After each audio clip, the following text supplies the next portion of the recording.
Welcome guys, I am Thomas, I'm the developer of this game, at least the lead developer I guess, because we've had a programmer join somewhere in the last 3 months or something, I don't know, time's a bit weird right now for me, because I'm really busy. But in this video we will be looking at the fleet editor in its current state. When you open it you first get this fleet editor welcome message. You get it every time. Maybe in the future we'll make it so that if you've watched it a few times, like 10 times or whatever, that you will not see this notification in the future. Basically it says what the fleet editor is for. You can design up to 10 ship configurations. These 10 ships will be the units that you can buy during gameplay as like regular RTS units. Like if you take Red Alert for example, then you had a light tank, you had a medium tank, you had a mammoth tank, stuff like that. It's similar here. You can buy those units in game, but the difference is that you compose those units yourself.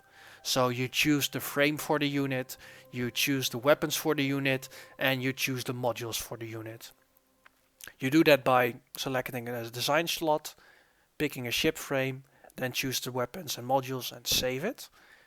The new weapons, ships and modules can be unlocked by looting crates in game. These appear right now mostly through the killing of enemies, and there's always a slight drop chance when you kill an enemy to get additional loot. Now, the idea of this loot is not to give you overpowered weapons. Some weapons will be overpowered by accident, and we will fix that as soon as we know about it and make sure that all weapons, including the starter weapons, including the starter modules, are all balanced. That's going to be a pretty difficult thing to do because there's so many variations and possibilities. Because right now someone did the math for me at some point, because I'm not that good at math, but I currently have 8 ship frames unlocked, about 15 weapons unlocked, and 3 modules unlocked. Each of the ships can have up to 5 different weapons. This one has 4. Up to 4 different modules. And it can have one of... I think there's 30 or 40 ships in the game right now. So yeah, you have to multiply those to the power of blah blah blah blah blah. As I said, I'm not good at math. But what it boils down to is that there's currently already well over 1 million different combinations for you to combine your fleet as. Right, so I'm gonna make an example out of this last ship. I just selected it. You can also select it right here, missile ship. That's weird. This is apparently ship number 10 and this is ship number 9, but that doesn't matter. Right. So, I've selected this ship, and I can either make a beacon ship frame, or I can take a corvette ship frame, frigate, destroyer ship frame, which is a default ship. That's why I have so many of them. The Skanka. You have a weapon slot here, here. Oh, just 2 weapon slots on this one. This is probably tankier. Let's see. Health 350. Yeah. And this destroyer has 540. So it looks like 350, 550. That's 600, 900 resources in total for 350 health. And this is 800 resources for 540. So the destroyer is actually stronger than a Skanka right now. So the Skanka needs a buff. Then we have the cruiser and the orbital cruiser. Bit weird actually, because this is a heavy ship, medium ship, heavy ship. So something's going on with the sorting here as well. But I'm looking into all of those things as well. So right, so here we have the orbital cruiser selected right now. These are the 2 missile pods, and as you can see, those are at the bottom of the ship, which means that if there's targets above the ship, it will not automatically fire on it unless it's no longer moving. If it is standing still and a ship flies over above, then it will rotate the entire ship so that the bottom turrets can fire at it, as well as the top turrets, if it actually had top turrets.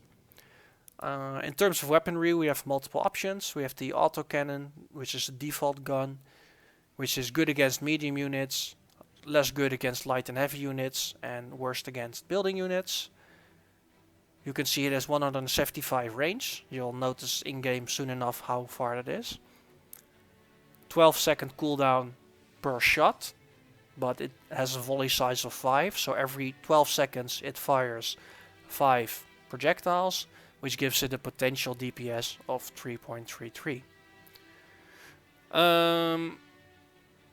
The reason it says potential DPS is because shots can miss, and if it misses, it doesn't live up to the DPS potential. And you're going to have to find out through playing how accurate the weapons actually are, what the weapon spread is and everything. Here we have the gas cannon, good against light, less good against medium, crappy against heavy and building. Magma cannon, good against buildings. Plasma cannon, good against heavy. Queller, area effect suppression cannon. So this is actually an anti-heavy cannon, but it deals AoE damage, so that's pretty strong. Repeater cannon. Every second it fires one projectile with 10 damage for 10 DPS. Repressor, also AoE, but it's against medium units. Really good. I like the Repressor a lot. Both the Repressor and the Repressor Mark II have 0.6 DPS, but one has a cooldown of 15 and the other has a cooldown of 10. One has 10 damage, the other has 15 damage, so it depends on the situation which one you would prefer. Then we have the Wrecker, 100 range, so it's about half range of most ships. Yeah, so it's not really that good in that regard. Cooldown 6, volley size 10. Good DPS though, like 8.3 DPS, which is really high because it gets so close into range of the enemy ships or structures that it's really good. As you can see, these icons are all munition items, which means they are projectile weapons. Then we have here tiny missile icons. That means that they're missile types. Devastator.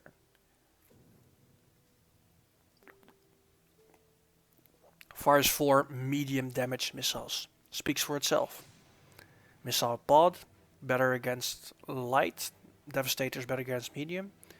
This also fires a volley of 4 for 4 damage. 1.6 DPS. Devastator actually has 2.4, but a way longer cooldown. So it also depends on the type of engagements that you're looking for to find out which is better than the other. Ion Cannon is a beam weapon, as you can see by the icon. It's the default ion cannon. It's a nice blue beam. Looks good. Nothing special there. Then we have the ship modules. The ship modules actually stack, which means that if I put strengthened bulkheads on the ship 4 times, then it gets 30 times 4 is 120 DPS. DPS. 120 health. There's flat health increase, but there's also percentage based increase.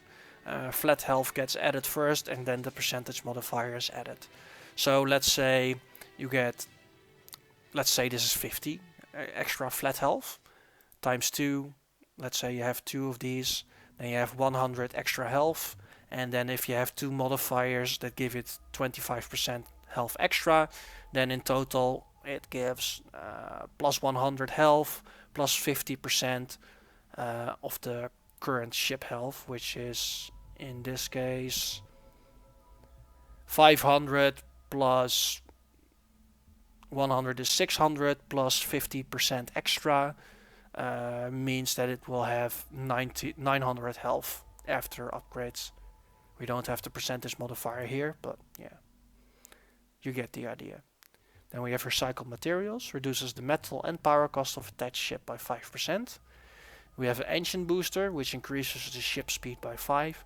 And all of these are really, solid choices. And it depends on how you build your fleet. If you want to spam units, basically, recycled materials is great. If you want high health units, then you should probably go for strengthened bulkheads or shields or similar items.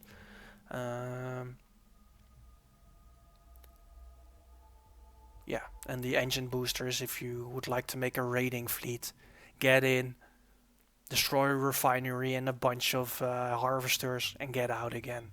That's what the engine booster is good for. There's a lot of different modules available. I think 20 to 30 right now. So there's lots of options there as well. Right. So here you have the preview color, so you can look at what colors the ships will be in when you actually buy them in game.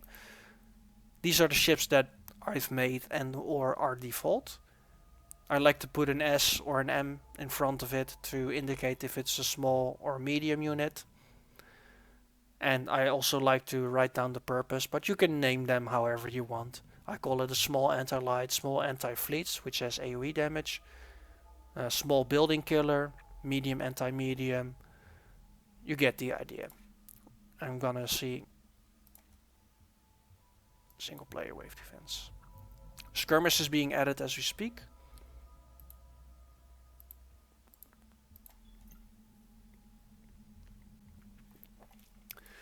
Right.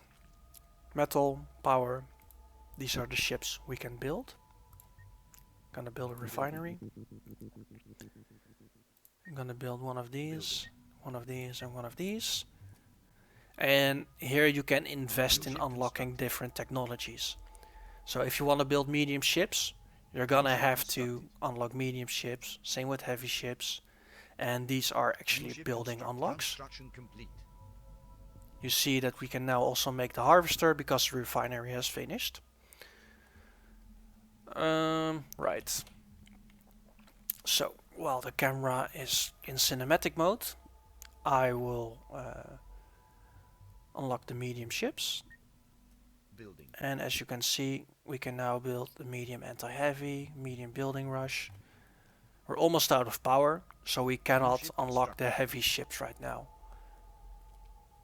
So, and it is quite an investment, because if you want to unlock heavy ships for the same amount of money, you can build 5 small ships that you can harass with early on. So if you were to rush heavy ships, for instance, yeah, it's in general that's not a very good idea, because then if your opponent spots that, he can just make a bunch of small anti-light units or small anti-heavy units, rush your base and try to, yeah, beat you with it. Here we have one of the frigates. As you can see, these names are the same names that we had in the ship editor. And you can make as much of them as you want. Like I can make a bunch more of these small light units. You're not limited to just one of each. Here we have the medium frigate. Proceeding to target coordinates. Engines to full. Here we can have it move to 0 meters height, which is higher than where the ship was at.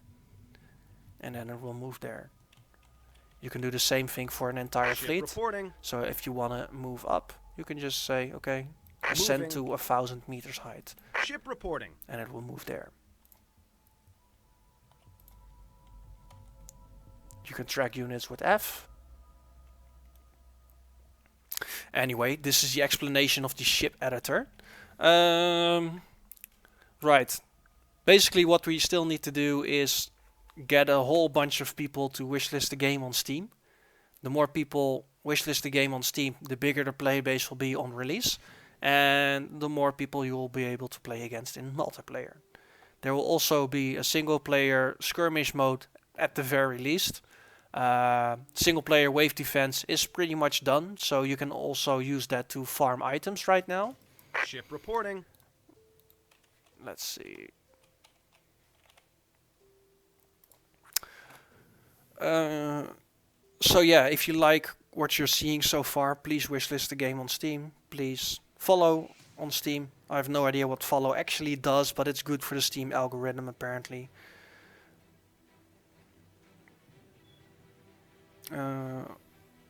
And since we're a really small indie studio, it would also really help a lot if you guys could support us on Patreon. The link for the Patreon is in the description below. It's patreon.com/tensegames. Tense Games is the name for the studio I've made up 10 years ago. And since then I've actually not really used the name. But since I'm apparently making games now, I figured, yeah, let's breathe some new life into it. So yeah, please support me on Patreon. Support the game by wishlisting it on Steam and telling your friends about it. And you can check the Steam community or the Discord for the actual updates, devlog things, to look at the things that we've done during the week, stuff like that. Also, this harvester, while it's mining that asteroid, the flaring thing is a bug, so I'm just gonna delete it before it embarrasses me any further. Boom. Anyway, so that's it for now. Enemy forces are victorious. And I'll see you guys later. Bye bye.